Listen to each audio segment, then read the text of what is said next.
E a gente caminha em Mateus capítulo 6, verso 22 ou 23, seguindo a nossa série de sermões. E eu vou ler o verso 22 e 23 que diz assim: os olhos são a lâmpada do corpo. Se os seus olhos forem bons, todo o seu corpo será cheio de luz. Se, porém, os seus olhos forem maus, todo o seu corpo estará em trevas. Portanto, se a luz que existe em você são trevas, que grandes trevas serão. Vou ler mais uma vez. Os olhos são a lâmpada do corpo. Repete comigo. Os olhos são a lâmpada do corpo. Se os seus olhos forem bons, todo o seu corpo será cheio de luz. Repete.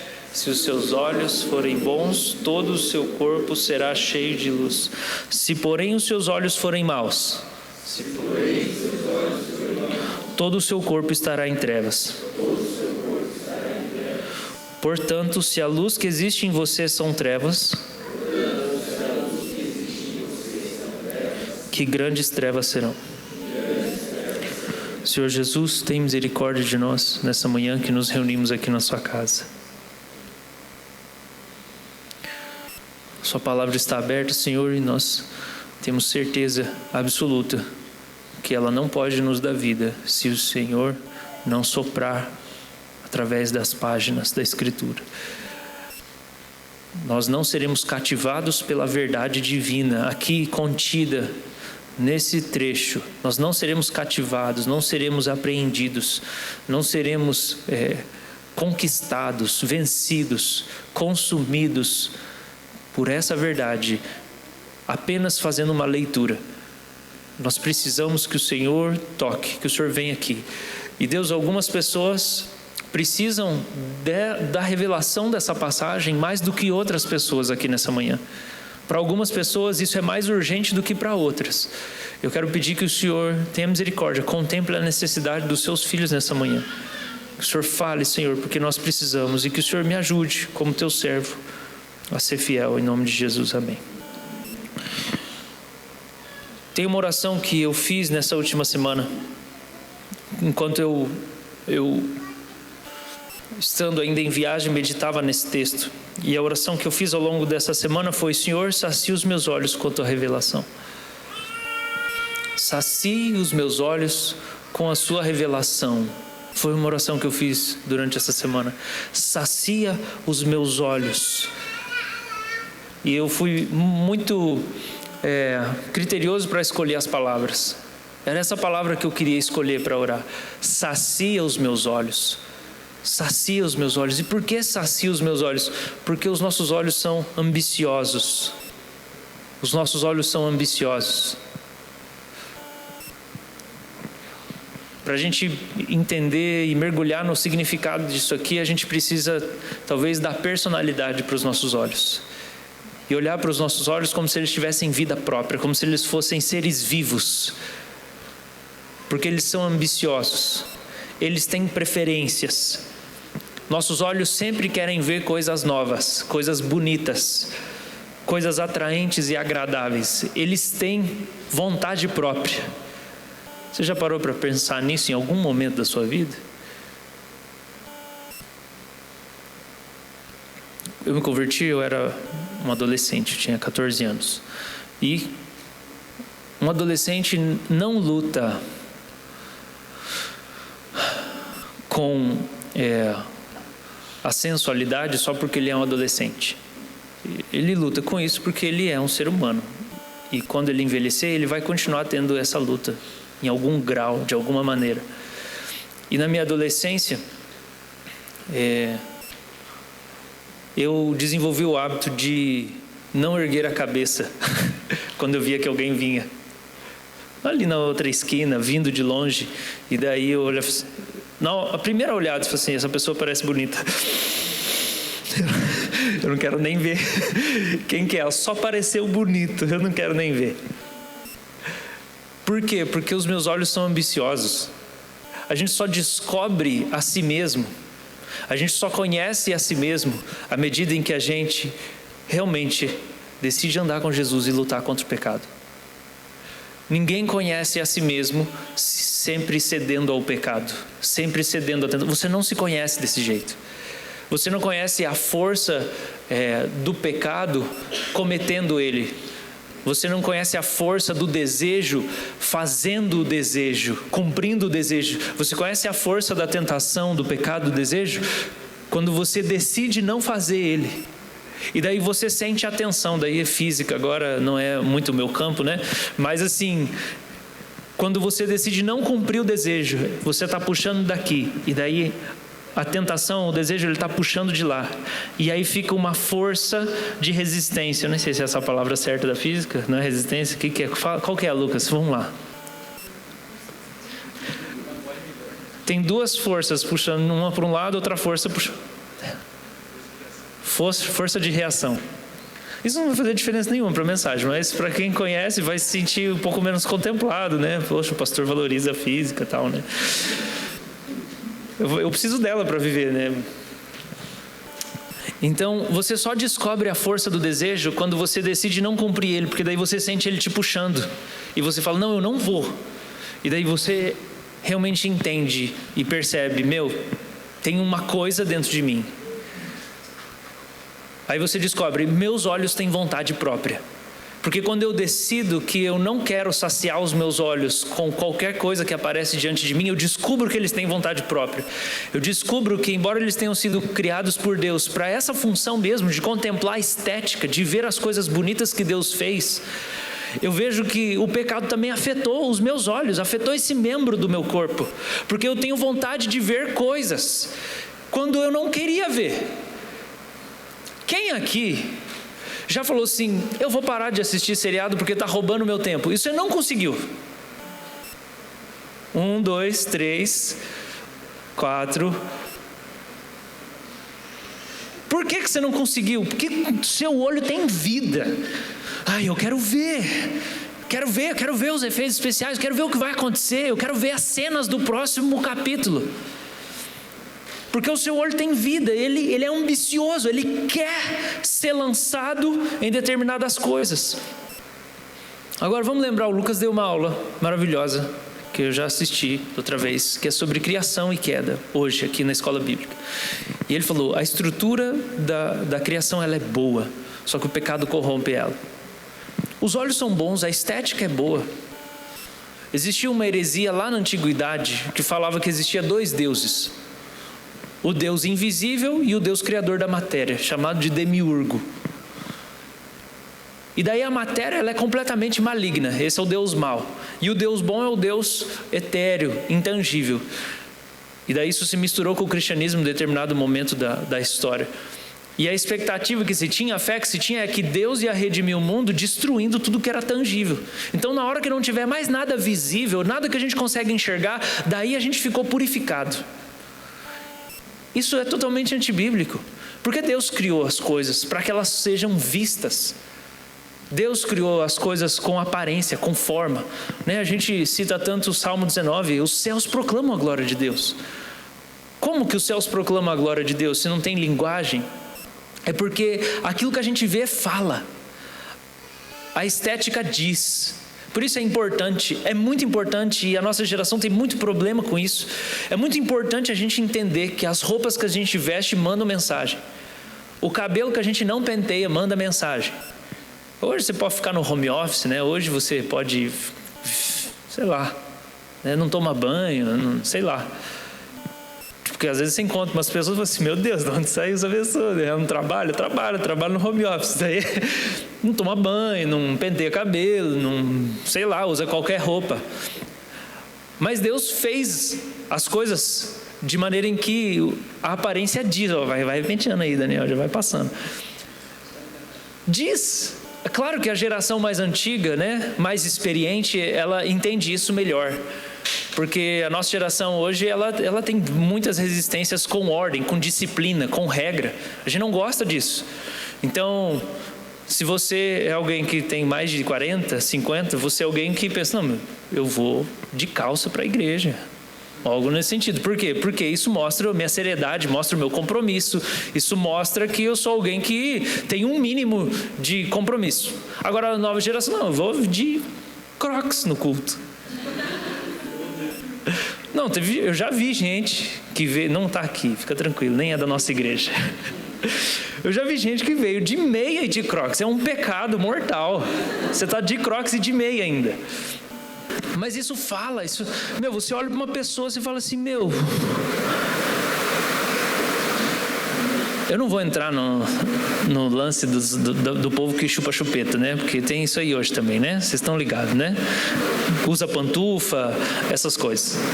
Na rua, sim, eu estou falando. Mas isso tudo diz respeito a... Por que eu estou falando disso? Porque a aparência fala com a gente. A cara das coisas comunica alguma coisa pra gente. E o aparelho visual que Deus colocou na gente, ele é importante para a nossa comunicação, para a nossa expressão. Inclusive, a ciência vai falar para nós que ele é superior ao dos animais, né? Nossa visão é melhor, a gente vê cores, a gente vê mais detalhes. Então não tem nada de errado com a beleza das coisas, com a aparência das coisas. Na verdade, a gente precisa aprender a transitar com a estética. A gente precisa aprender a função da estética. Porque Deus, né, deu coisas pra gente. Eu já pensei muito nisso. E isso me ajuda nos meus conflitos com vaidade, com pecado. Para às vezes olhar e falar assim, não, peraí. Eu não preciso estar sempre com a pior roupa para eu ser humilde, eu não preciso estar sempre com uma coisa velha, porque Deus criou a aparência para que ela comunique coisas. Então, o que eu comunico com as roupas que eu visto, o que eu comunico com o cabelo, a barba, essas coisas todas elas falam. E é importante porque... Se você está consciente ou não, você está comunicando o tempo inteiro. E a maneira como você se porta e como você se veste, como você aparenta para as pessoas, é uma mensagem que você está mandando. E Deus criou para ser assim mesmo. A gente avalia as coisas, a gente lê as coisas, né? Tem alguma coisa errada. Tem gente que você olha e fala, cara, tem alguma coisa desajustada ali. A gente que em outros tempos funcionava num lugar onde tinha mais moradores de rua, você não precisa ser um gênio para perceber que tem alguma coisa errada com a pessoa quando ela entra e ela está imunda, e ela está com um cheiro terrível. A aparência diz. Agora, as aparências enganam às vezes também. Ok. Pensar um pouco sobre a visão, pensar um pouco sobre a aparência, uma breve introdução para a gente pensar nisso tudo aí, talvez possa servir de orientação para alguém, né? Tem coisas que a gente ouve dos nossos pais e a gente não quer aceitar de jeito nenhum, que é importante. Poxa, dá uma arrumada no seu cabelo, poxa, né? Toma um banho aí, faz esse bigode que tá misericórdia, né? Assim, levanta as carças que estão caindo.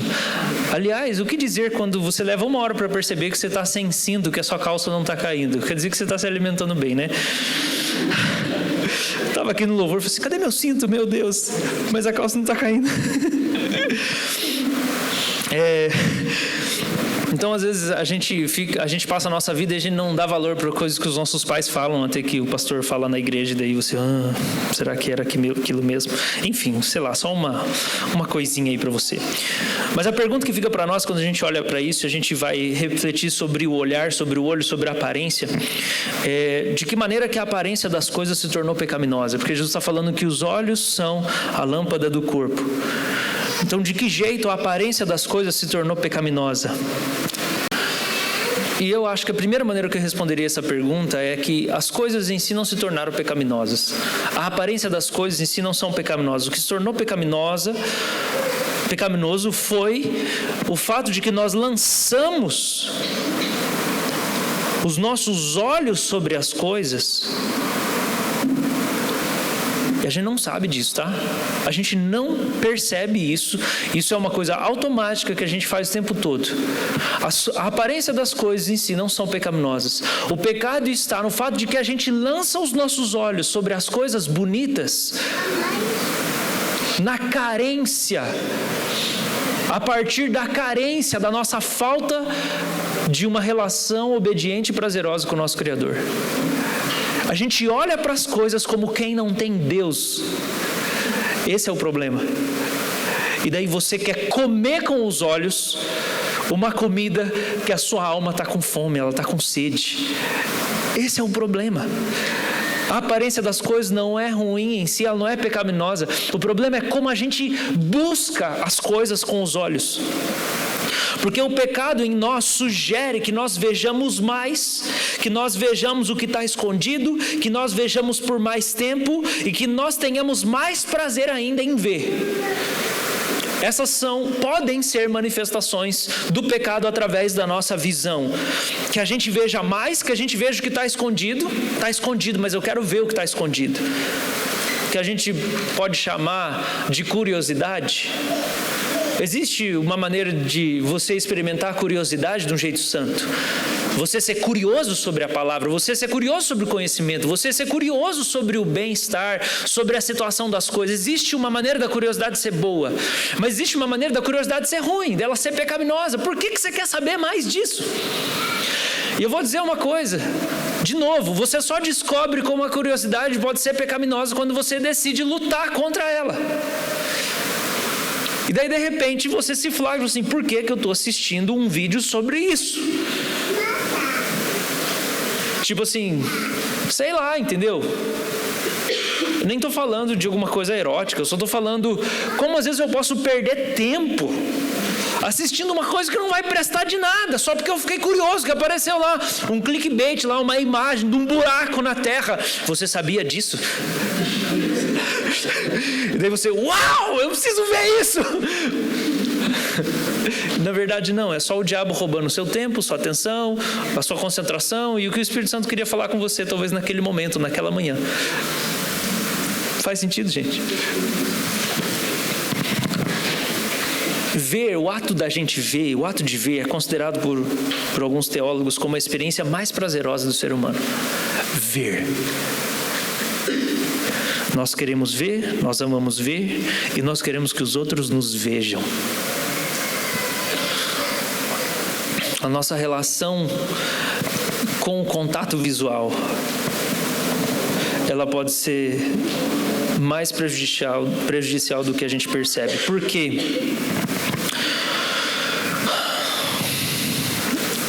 E aqui eu vou fazer mais uma outra pergunta para a gente. Por que o pecado se camufla e se esconde por detrás da simples ação de vermos as coisas? Por que o pecado se camufla por detrás da ação de vermos as coisas? Por que ver pode ser pecaminoso?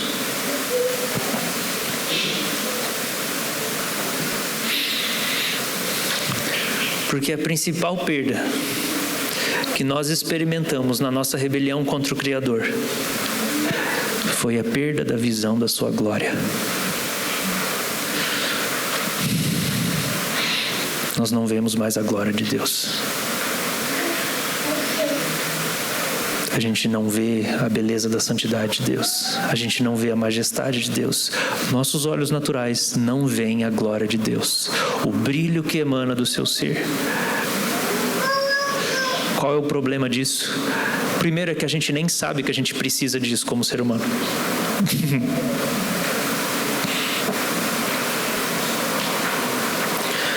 Segundo é que o pecado em nós faz com que a gente substitua essa necessidade humana de ver a glória de Deus pela ação de ver outras coisas menos bonitas do que o próprio Deus. E essa é a explicação bíblica do porquê os nossos olhos são tão ambiciosos, eles têm fome de coisas. É porque a gente foi criado para ver. Só que a única coisa que pode saciar a nossa visão é a própria imagem de Deus, é a própria glória de Deus. E a nossa queda, ela não fez com que a gente simplesmente, não apenas perdesse a comunhão com Deus, não apenas nós vamos para o inferno, não vamos mais para o céu. Mas a queda fez com que, como diz lá em Romanos 3, nós pecamos e estamos destituídos da glória de Deus. A gente não vê mais a majestade de Deus. Os nossos olhos não enxergam mais isso. E isso faz com que a gente viva tão ansioso e inquieto para ver todas as outras coisas. Dentro de você existe um desejo que você não sabe dar nome para ele.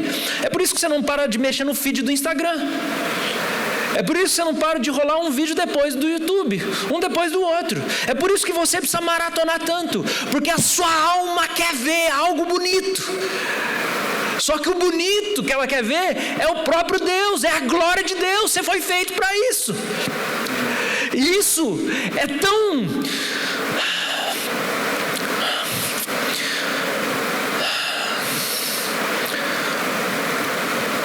Isso é tão primário, que Apocalipse fala que os anjos que estão no céu, eles não param de ver Deus.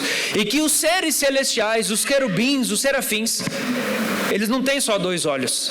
Eles têm asas com olhos por dentro e por fora, para verem a glória de Deus o tempo inteiro, sem parar. E eles não cansam de dizer: santo, santo, santo, santo, santo, santo, santo, santo, santo. E eles não dormem, porque vê a glória de Deus. Sacia tudo, todo o resto, toda outra necessidade, toda outra carência. Moisés passou 40 dias no monte vendo a glória de Deus. Ele não comeu, não bebeu, nem desceu com fome.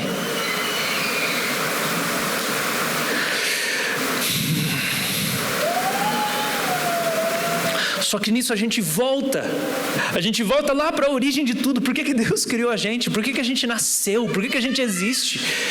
É para a gente ver a glória de Deus, é para a gente conhecer a glória de Deus, é para a gente ser saciado pela imagem da beleza de Deus. Depois de tudo que Davi viveu, ele diz: eu só quero uma coisa, eu quero todo dia ver a beleza da sua santidade. Eu só quero ver a beleza da sua santidade. Uma coisa eu peço ao Senhor, e eu vou buscar isso, eu vou me esforçar para alcançar, que todo dia eu possa ir para o templo, meditar no templo, na palavra, para eu contemplar a beleza da santidade do Senhor.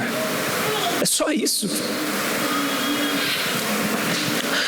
Isso parece muito simplista, isso parece burro, de tão simples que é. Mas se você e eu passássemos mais tempo contemplando a glória de Deus, em solitude, na nossa devoção, tanta coisa ia estar resolvido na sua vida, na minha vida. Você não ia ter orgulho mais, você não ia brigar mais do seu casamento, você não ia brigar mais com seus irmãos, você não ia mais ter ganância de comprar as coisas que você não tem dinheiro para comprar. Porque a visão da glória de Deus ia mudar você. Porque Paulo fala: nós somos transformados de glória em glória, contemplando a sua imagem. E isso é você ficar diante de Deus e falar: Senhor, me mostra a sua glória. É você ficar na presença de Deus. É você entender que essa é a sua maior necessidade como ser humano. Não é você ter uma promoção, não é você ganhar mais, não é você fazer novos amigos, não é você... Qualquer coisa que você acha, o seu coração engana você. Você não precisa das coisas que você acha que você precisa. Você está entendendo? Você não precisa do que você acha. Você só precisa ver a glória de Deus. Você só precisa entrar em comunhão com o Criador.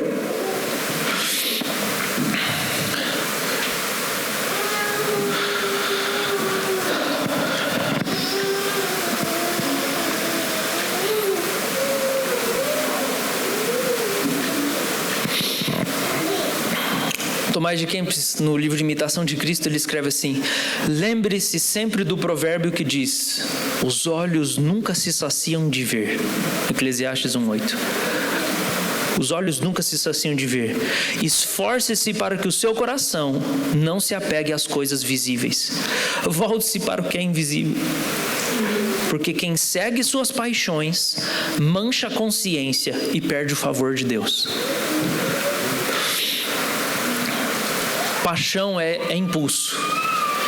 E eu vou dizer, talvez não tenha nenhum órgão do corpo humano que reage mais a impulso do que os olhos. Você ouve um barulho, o que você faz? Você olha. Paixão. Nossa! Você está lá em casa e começa a ouvir um barulho pela janela. Está tendo manifestação. O que você quer fazer? Deixa eu ver.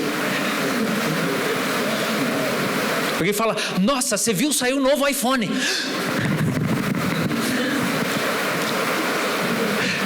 Gente, tem coisa na gente que a gente parece animal, né?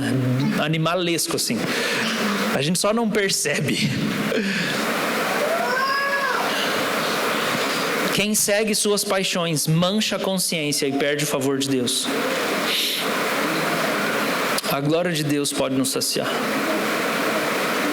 A não ser que a nossa fome por ver esteja totalmente orientada pelo pecado. Então a gente vai ver, a gente vai tentar ver só o que a gente sente vontade de ver. A gente ouviu? Tá, eu quero ver. Tempos atrás eu lembro de ouvir o Senhor me ensinando sobre esse negócio de ver, sobre olhar. De você estar na rua, né? E na rua é onde a gente vê coisas diferentes, certo? Dentro de casa é pela tela, beleza, mas onde o nosso olho é mais estimulado é na rua. Você está andando na rua, você está num shopping, você está num lugar público. E como eu falei lá no começo da adolescência, a primeira lição foi: eu não vou olhar se eu perceber que a pessoa que está vindo pode ser bonita. Às vezes é até alguém da igreja aqui, nem reconheci, mas assim, eu quero guardar meu coração. Então tô vendo, tá meio bonito.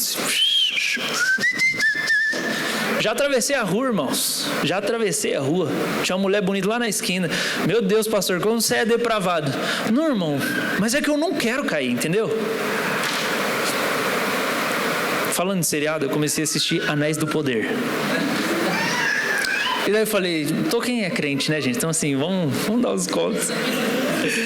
Daí eu falei, tá, agora eu vou ver o Senhor dos Anéis, então, para poder dar uma lembrada, que aquele universo é uma doideira, né?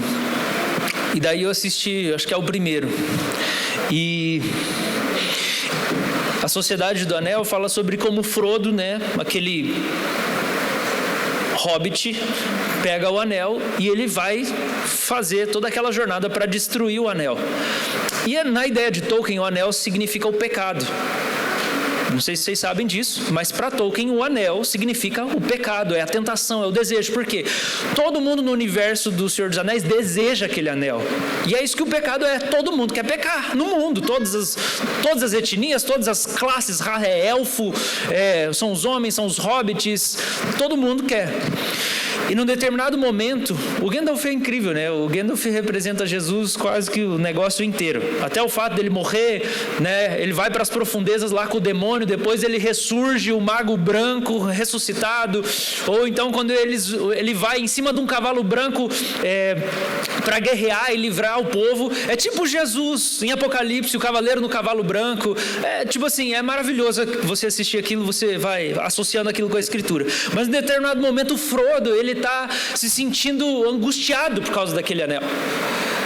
Porque ele sente o peso daquele anel. Ele né, é até bizarro, é até engraçado hoje, né? Porque toda hora que você olha para o Frodo do Senhor dos Anéis, ele está fazendo isso aqui, ó. Ele está dando uma virada de zoinho. E daí tem uma hora que ele fala assim: Gandalf, então leva você o anel. E o Gandalf assim: como você ousa oferecer o anel para mim? Tipo assim, é o Gandalf. O cara é um mago.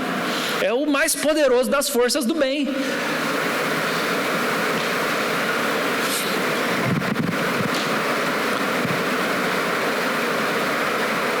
Meu olho encheu de lágrima na hora que o Gandalf falou: como você ousa oferecer o anel para mim? Eu disse, cara, isso é a reação de alguém que entendeu o poder do pecado. Esse cara não me oferece isso. Eu não quero nem encostar, nem tentar carregar esse negócio. Tá lá na esquina, parece bonito, eu vou atravessar a rua. Eu não quero nem passar perto para ver se é mesmo. Mas os meus olhos são ambiciosos. E depois de um tempo o Senhor começou a me ensinar: por que você olha para os carros da rua? E daí Deus começou a me ministrar acerca de outras coisas. Gente, isso tudo é muito interno, é muito subjetivo. Para algumas pessoas pode não fazer sentido nenhum, mas eu falei e eu repito desde o começo da mensagem: isso só faz sentido para quem decidiu lutar contra o pecado. Não faz sentido para quem nunca decidiu lutar. A cobiça dos olhos, 1 João capítulo 2, a cobiça dos olhos. Se você decidiu lutar contra a cobiça dos olhos, você vai entender isso. Se você nunca decidiu lutar, você só vive a cobiça dos olhos, você vai achar isso um exagero, você vai achar isso uma maluquice. Mas o Senhor começou a falar isso porque você olha para os carros bonitos que passam na rua. Porque vocês estão atraídos pelos prédios. E o Senhor começou a me ministrar, falou assim: você está buscando algo. E como que você busca? Com os olhos. Não é à toa que lá no Google tem uma lupinha no buscar. Ou no Yahoo, ou no seu celular tem uma lupinha. Quem usa Yahoo ainda, né? Misericórdia.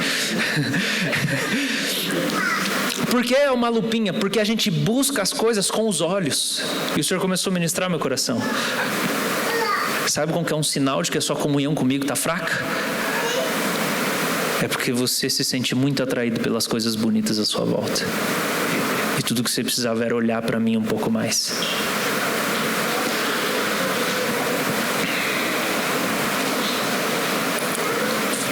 Seus olhos são insaciáveis e a pergunta que importa é: como você vai escolher alimentar os seus olhos todos os dias? Que tipo de comida você vai dar para os seus olhos para que eles iluminem o teu corpo? Olha a oração que Paulo faz em Efésios 1. Peço a Deus, o Senhor, o Deus de nosso Senhor Jesus Cristo, Pai da glória, que conceda a vocês espírito de sabedoria e de revelação no pleno conhecimento dele. Peço que ele ilumine os olhos do coração de vocês. A oração de Paulo é: eu quero e eu estou pedindo para Deus fazer uma coisa em vocês, que Ele abra os olhos do coração para que vocês vejam o que vocês não conseguem ver com os olhos naturais. Os olhos na literatura judaica, eles se assemelham ao coração.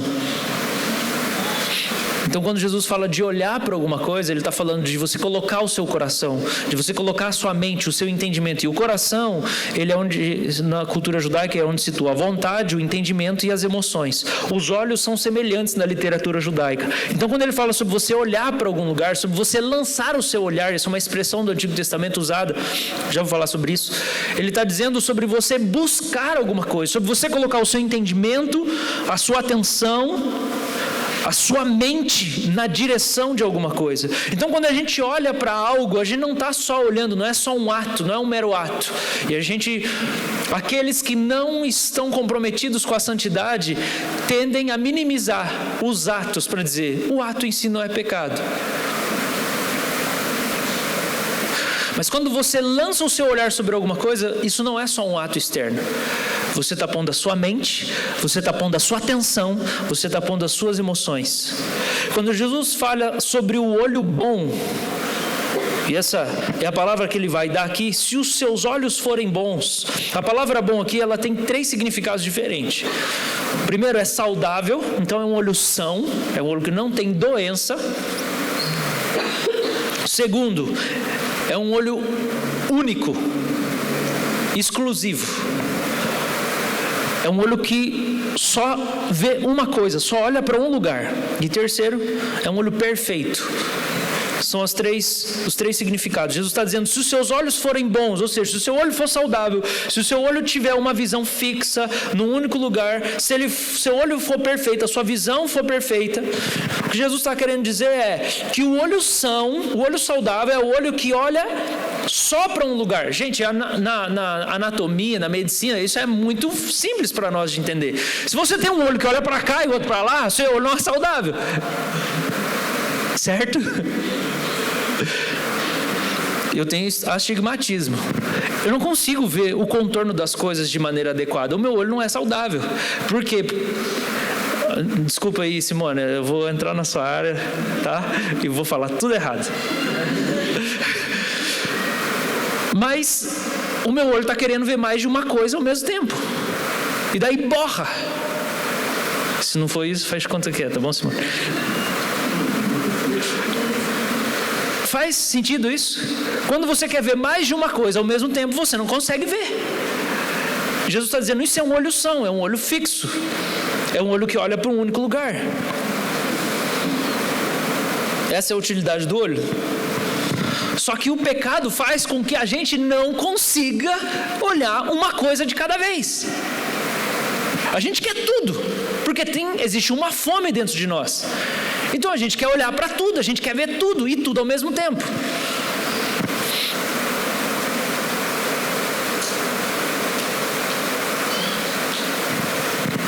Com isso, a gente precisa concluir, lembrar que isso aqui está enfiado no meio do Sermão do Monte.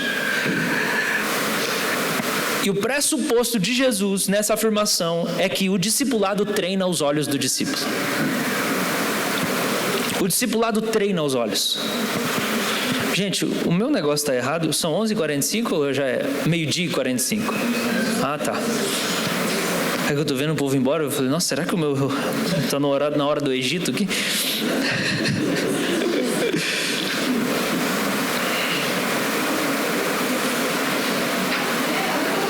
Colossenses 1, verso 1 fala: uma vez que vocês ressuscitaram para uma nova vida com Cristo, mantenham os olhos fixos nas realidades do alto, onde Cristo está sentado no lugar de honra à direita de Deus. Então, o que é um olho mau? Um olho mau é um olho ambicioso, que está escravizado pelas coisas bonitas e ele está impedido de se fixar em Cristo. Ele é um olho distraído. Próximo versículo, que é o da semana que vem, Jesus vai falar sobre como o olhar fixo nas posses vai roubar alguém de obedecer a Jesus, porque você não pode servir a dois senhores.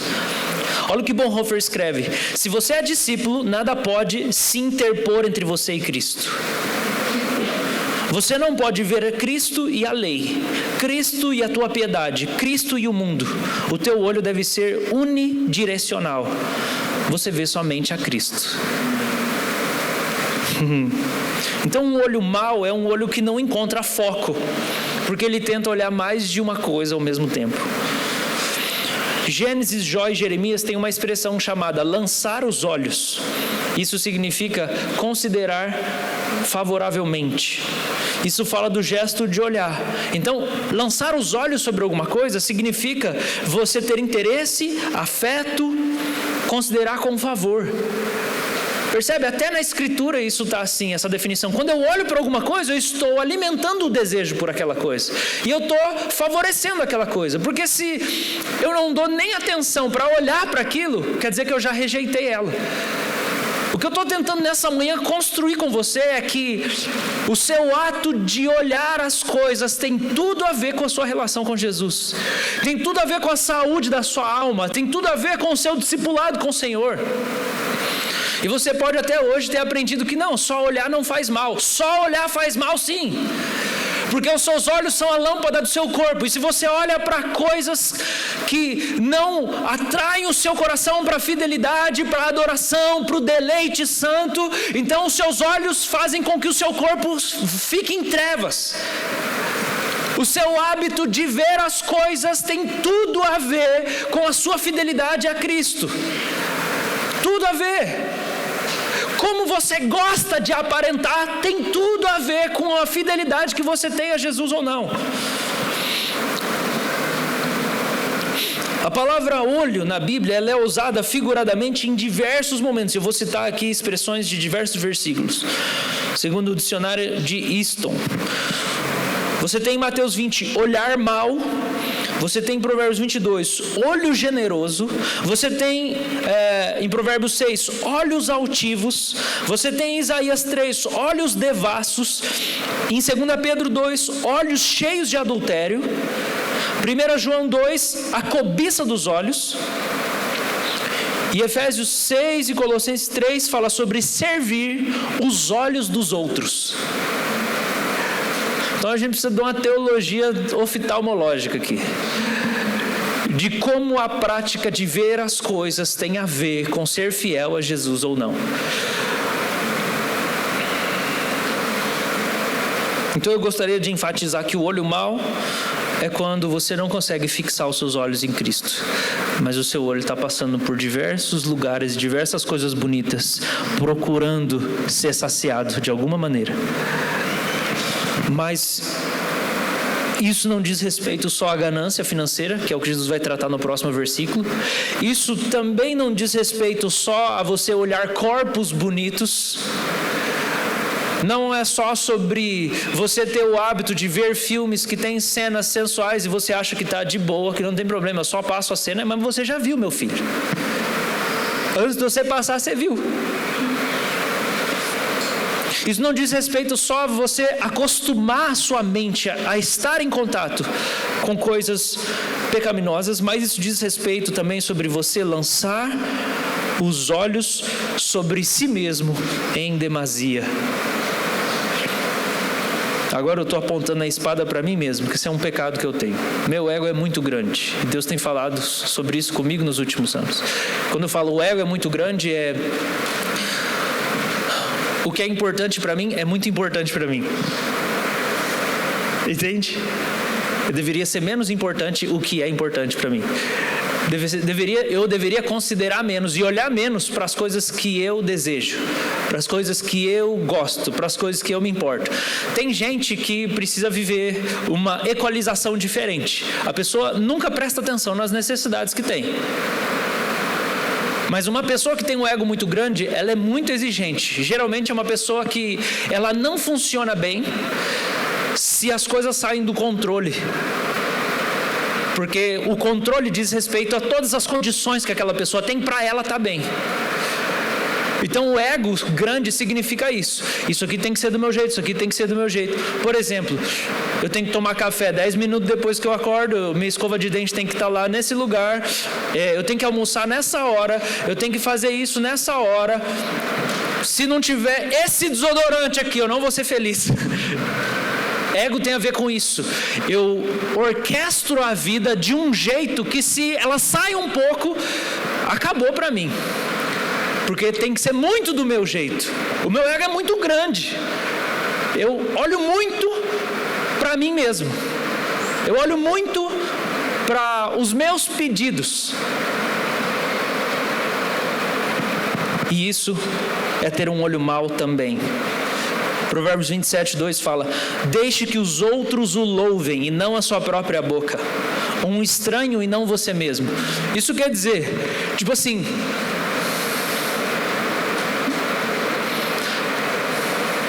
vamos lá, gente, presta atenção. Eu quero falar de coisas práticas quando eu ensino para vocês, tá? E eu não tenho como falar disso se não forem coisas que eu vivi de algum jeito. Então você sabe quando o Senhor vai mais expor para você o seu coração? É quando Ele te fizer prestar atenção nas brincadeiras que você faz. Porque você chama de brincadeira coisas que são sérias dentro do seu coração.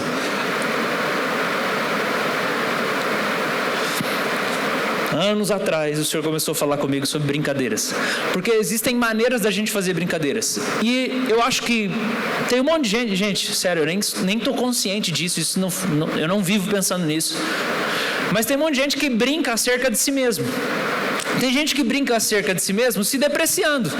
E tipo assim, não é uma pessoa que vive em crise consigo mesmo. É uma pessoa só, ela está muito tranquila. Então ela brinca assim: meu Deus, eu sou horrível nesse negócio aí. Não, você que é bom, me ensina aí. E às vezes é só uma brincadeira, certo? Mas existem brincadeiras que você pode fazer em que você fala de você mesmo, na própria brincadeira. Pode deixar, eu vou chegar lá, vou quebrar tudo. Vou estar dominado. Comigo o negócio não tem erro. Gente, presta atenção, eu estou falando de coisas do coração. E o coração é um órgão enganoso. Colocar os olhos muito sobre si mesmo também significa ter um olho mau. Provérbios 27, deixe que os outros o louvem e não a sua própria boca, um estranho e não você mesmo.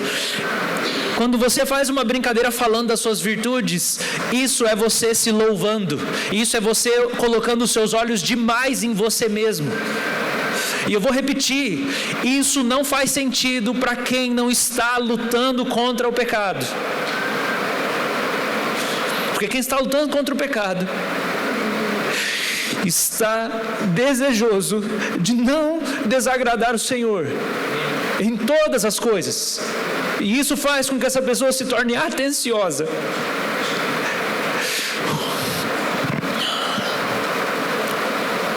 Tomás de Kempis também diz, na imitação de Cristo, é grande sabedoria e perfeição considerar-se como nada. Por que você preferiria a si mesmo ao invés de outros, visto que há muitas pessoas mais sábias que você e mais hábeis nas Escrituras? Quem conhece bem a si mesmo é humilde aos seus próprios olhos. Se você não é humilde aos seus próprios olhos, é porque você não tem uma visão realista sobre você mesmo. E quem conhece bem a si mesmo não se alegra com os elogios dos homens. Eu li para minha esposa essa semana isso. Esses tempos um pastor veio conversar comigo e daí ele chegou, entrou na minha sala e uma das primeiras coisas que ele falou assim: pastor, meu maior pecado é o orgulho.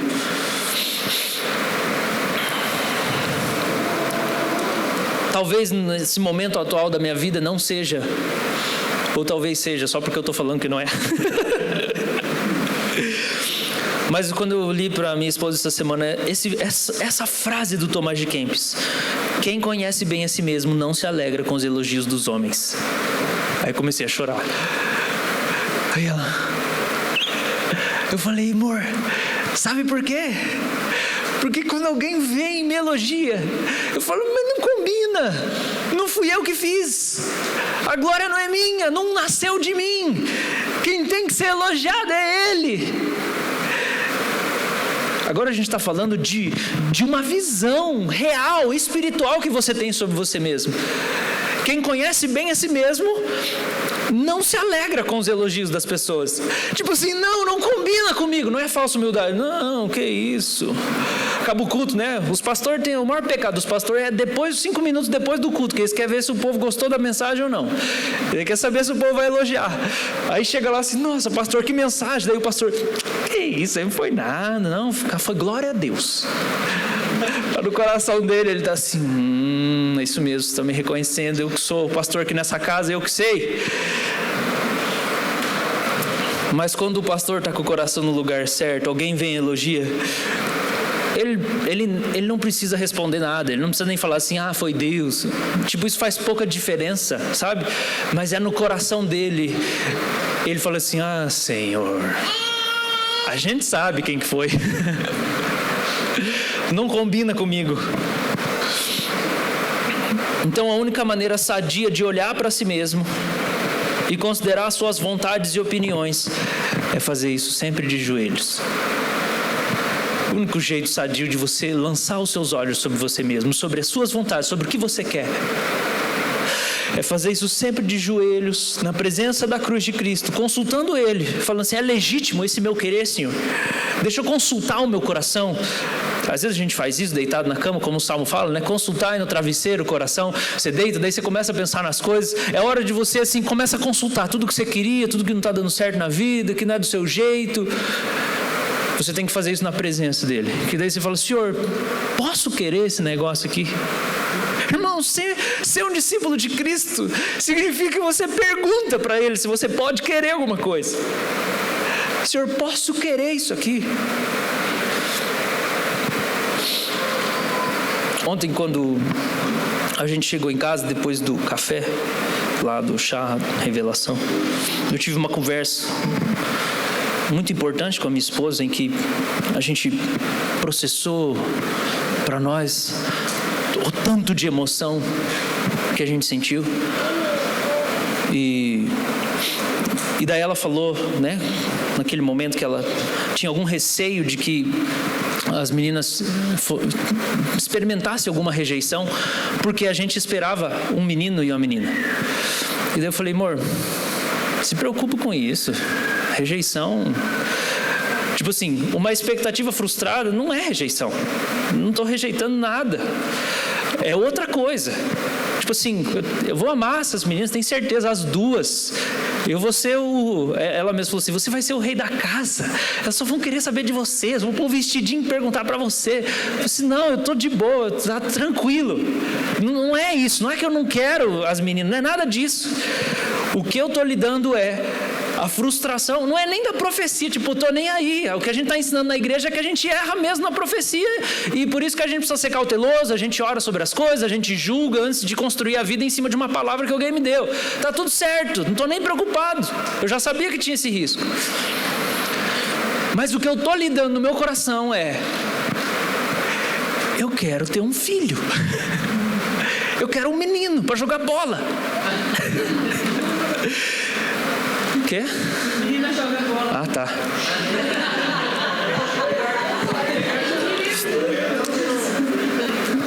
Não, com certeza. Faz 12 anos que eu discipulo homens. Eu quero ter um, que eu vou poder ensinar tudo do começo.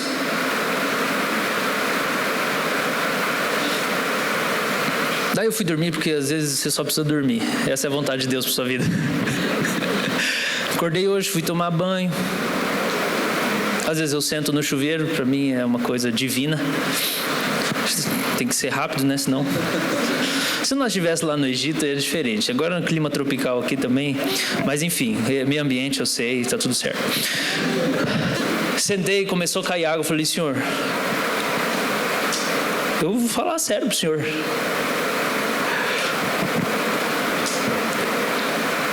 Eu queria um homem. Eu estou frustrado, Senhor. E sabe qual é a minha frustração? Não é que vai vir uma menina. A minha frustração é que a minha vontade não está sendo feita. E eu não estou lidando bem com isso. E esse é o meu pecado sendo exposto diante do Senhor. Porque o Senhor é perfeito em tudo que faz. Há um ano atrás, Deus deu a palavra para Maria Eugênia e falou assim: é hora de você ter filho, se prepara. Ela já contou isso aqui na igreja. Semana que vem a gente vai para o Voz dos Apóstolos, o mesmo congresso. E a gente tem certeza que Deus vai falar com a gente lá. Então assim, eu sei, Deus é perfeito em tudo que Ele faz. Deus é perfeito na vontade dEle. Ele é bom. E eu tenho certeza que eu vou amar as minhas filhas. Isso só vai durar alguns dias, porque se a gente quer fazer a vontade de Deus, Deus muda o nosso coração. É muito simples. Mas não é sobre isso que eu precisava falar com Deus. É sobre o fato de: Deus, eu tenho uma vontade que não é a sua. Nesse momento, pelo menos. E daí, pela primeira vez, eu pensei: mas e se a minha esposa se ela engravidar de novo e não for um homem de novo? E daí eu fui exposto diante do meu pecado. O meu pecado foi colocado diante dos meus olhos. Por quê? Porque o jeito saudável de eu colocar os olhos em mim mesmo, nas minhas vontades, é sempre de joelhos e perguntar: eu posso desejar isso, Senhor? Ou não?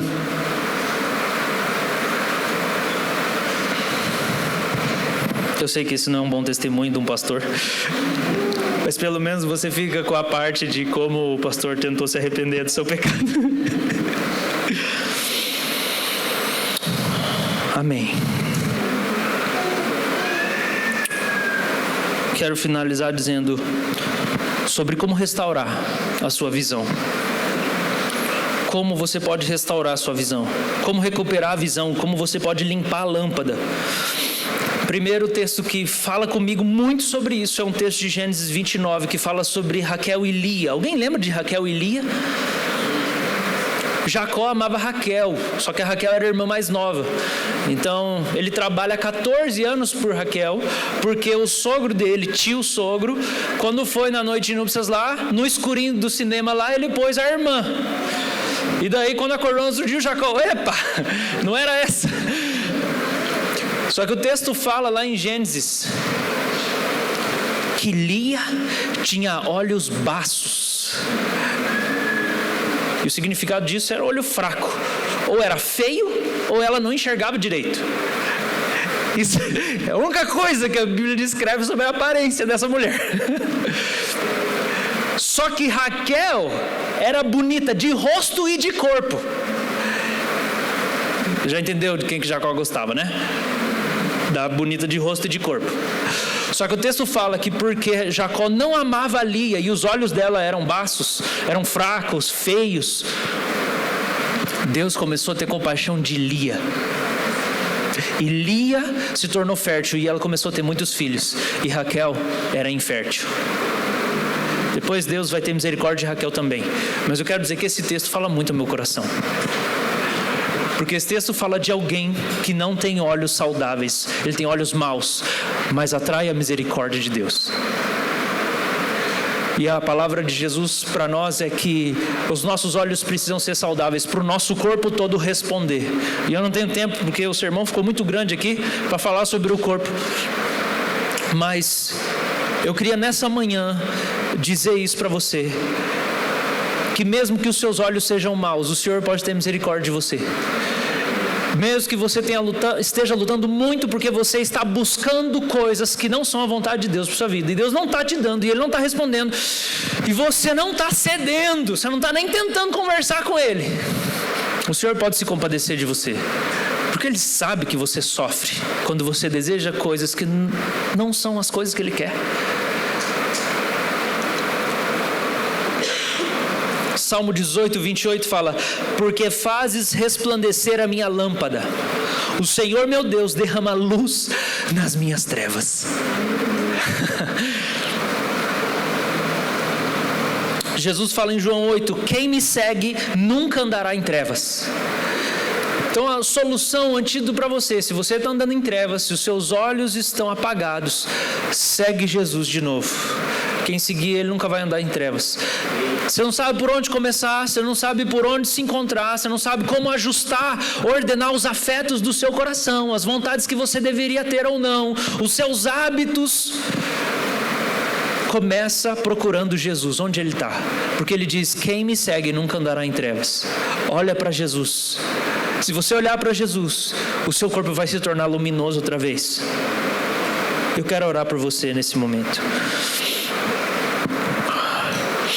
Olha para Jesus, olha para a vida de Jesus. Eu vou ler mais 2 passagens da Escritura que fala sobre olhar. Pode vir. Daniel 4:34. Ao fim daqueles dias, eu, Nabucodonosor, levantei os olhos ao céu e recuperei o entendimento. Então eu bendisse o Altíssimo. Esse, 2 Crônicas 20:12.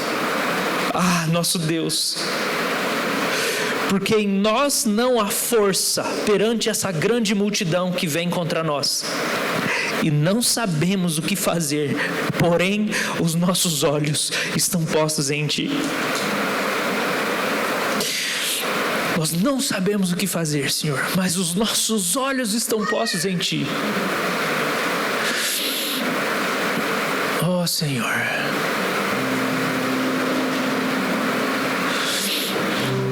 Nós queremos orar sobre as nossas vontades, Senhor.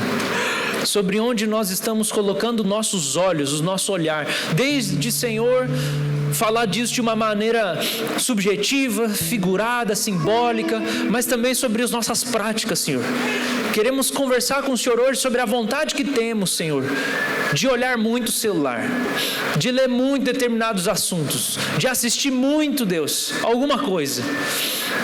Sobre uma obsessão por carro, sobre uma obsessão por roupa, sobre alguma obsessão por aparência. Nós queremos falar dessas vontades, Senhor, com o Senhor. E nós queremos pedir ajuda, Senhor, porque essas coisas não estão saciando a gente. E, Senhor, queremos falar com o Senhor sobre colocar os olhos num plano que a gente fez na nossa cabeça, uma imaginação que a gente tem, e que não é a sua vontade, e que não se cumpriu. Queremos falar com o Senhor sobre isso, Senhor, sobre os nossos olhos, sobre as vontades que estão no nosso coração nessa manhã. E nós queremos aqui orar: Senhor Jesus, Filho de Deus, tem misericórdia de nós. Ajuda a gente a colocar os olhos no Senhor novamente, e a gente se desapegar a tanta vontade que a gente tem. É tanta vontade que a gente tem. Eu queria isso, eu queria aquilo, tem que ser desse jeito. O Senhor nos ajuda a colocar os olhos no Senhor. Ajuda a gente a ver o Senhor. Quem te vê nunca vai andar em trevas, Senhor. E eu quero orar por pessoas, Senhor, que estão num momento da vida, Senhor, de decisão, de confusão no casamento, confusão na profissão, que podem dizer, Senhor, nós não sabemos o que fazer, mas os nossos olhos estão postos em Ti. Ajuda, Senhor, pessoas que estão num momento difícil, com dúvidas, questionamentos, ajuda elas a colocarem os olhos em Ti, Senhor. Volta o nosso olhar para o Senhor. Que a gente possa declarar, Senhor, com o coração, o que a gente cantou hoje. Sua beleza me cativou, eu só tenho olhos para você. Eu só tenho olhos para você. Eu oro, Senhor, pelos meus irmãos, pelas minhas irmãs nessa manhã.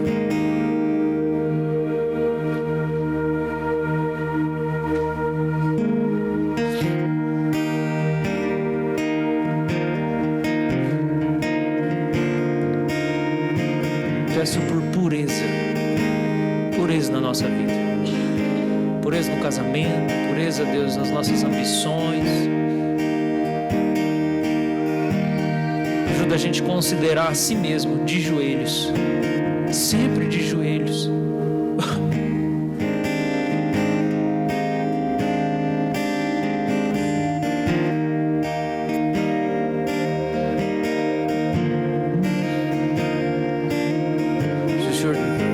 Para você, se o Senhor expôs seu coração nessa manhã, Ele mostrou o seu estado, tenha um momento para você tratar com Ele sobre esse assunto.